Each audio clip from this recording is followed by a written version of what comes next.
In this video, I'm going to share with you my recipe for success in multiple sclerosis.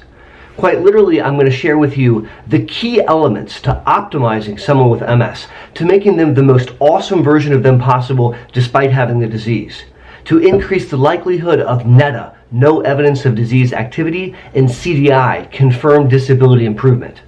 Want to hear how we do it? Stay tuned, because I'm going to share that with you starting right now. Howdy! Learn about MS with me, Boster. I started this channel to help my own MS clinic patients learn between clinic visits. And it's my hope that through these videos, I can help you learn too. Today's topic, optimization. How do we make someone impacted by MS the most awesome version of them possible despite having the disease? What can we do to optimize the chance of achieving NEDA, no evidence of disease activity, or CDI, confirmed disability improvement? How do we put the brakes on this disease to the best of our ability in 2018? Well, I have a very simple recipe that I'm going to share with you right now. There's an equation that really only has two factors in it.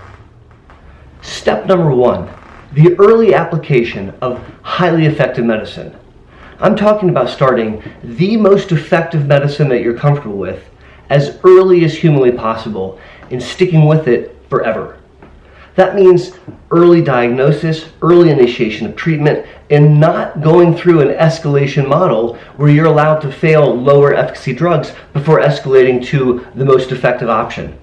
Step number one is to hit it hard with disease-modifying therapy, the most effective therapy that you're willing to tolerate as early as possible and not stopping. Step two is harder, actually.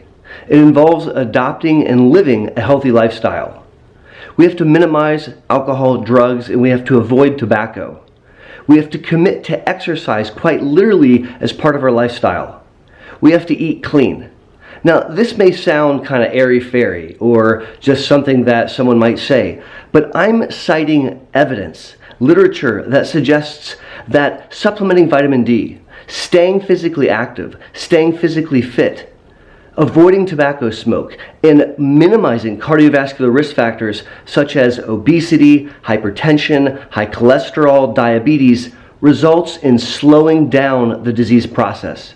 Quite literally, people with MS that embrace wellness have a slower disease trajectory. They get worse slower than those that don't. Think about that for a second. Number two is to embrace a lifestyle of wellness. In 2018, there are things we can do to beat up this disease. We are allowed to have expectations of NEDA, no evidence of disease activity, or CDI, confirmed disability improvement. The plan to achieve that goal really involves only two things.